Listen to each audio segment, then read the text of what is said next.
All right, well, Coach, a very gritty, hard-fought win by our team today, and showing some great just stick-to-itiveness in the end. Huge game from Olivia Olson, 21 points, got her 10th rebound right in the final seconds to complete the double-double, but really seemed to hit a different level today, and an intensity and a fire that we haven't seen from her all season long, really. Her best game of the year in my eyes. What did you see from Olivia Olson in that performance? Oh yes, it was good to see her, just have more confidence in herself. And the best part is her teammates. They knew. When I said get the ball inside, every time out, look inside, get it to her, they're like, heck yeah, let's do it. I'm asking them what play to run, and everything they told me to run was to get the ball back inside to Olivia. So I really love that. I love seeing her take a hit, getting some and ones, just fighting, trying to get her to attack her misses and all that good stuff. But I'm really proud of her. I'm not surprised, though, because that's who she is. But I'm glad. It's good for her because it's about time for her to see the ball go in. And that changes everything for us. She's a big part of our offensive game. End of the second quarter, Xavier finished on a flurry, about 7 points in the last 30 or 40 seconds. They took the lead into the halftime break. But you guys had a good response in the third quarter. You mixed it up a little bit today, but what was kind of the general message after, a team could have really been deflated after giving up all those points at the end of the second? Well, we've been talking about the third quarter for us anyway. In the past, the last 3 games have been really bad for us, so we've been talking about it leading up to this game and what can we do.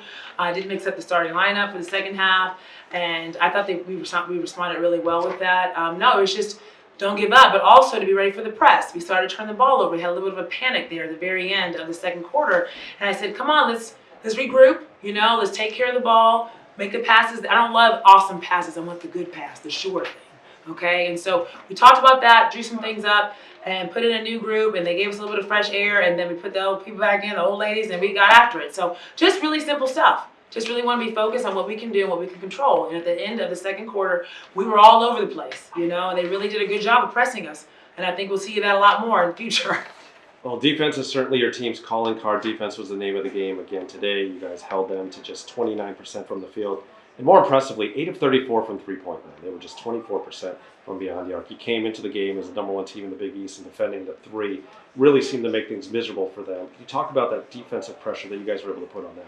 Well, Xavier does such a good job. She's got I love Billy's team. They're so unique.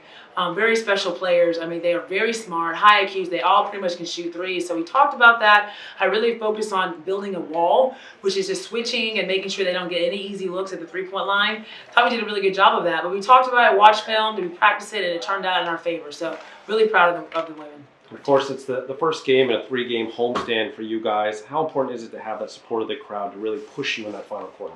Oh, any coach would tell you it changes the game. I mean, to hear them saying Friars, let's go, and everything, it just makes you feel good. Just being a former athlete myself, that can get you a win. It can. And so we're so thankful for Friartown, excited about our game on Saturday, but we couldn't have done it without them.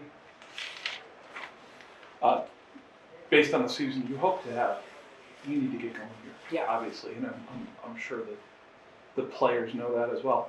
How much of that is a discussion point here up to 6 conference games coming in? You said that tonight. No, absolutely everything. We have to get going. It's time to mesh. It's time to get going. Now, we've definitely have had some injuries, but everybody has. So I always talk about woman down, woman up. Who's going to step up? Who's going to be ready?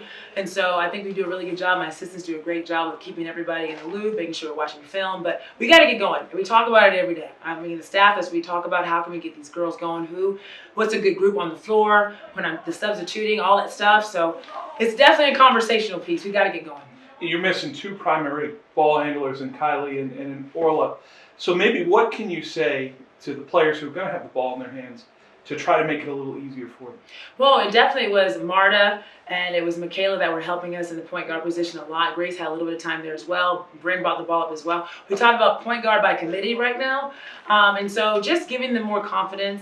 Today made us better. I mean, Marta was really good. She's gotten better against the full court pressure. She played 40 minutes for us tonight. I'm very proud of her. She's not naturally a point guard, so this makes her even better. So I'm very proud of her and thankful for her great attitude towards this and doing what she needs to make us better. But point guard by committee. We talk about it all the time. Angles, catching, squaring up, keeping it simple, stay away from the corners. We love the corners for some reason, keep the ball in the middle. And so I think we'll be all right, but it's tough. We definitely miss those 2 players.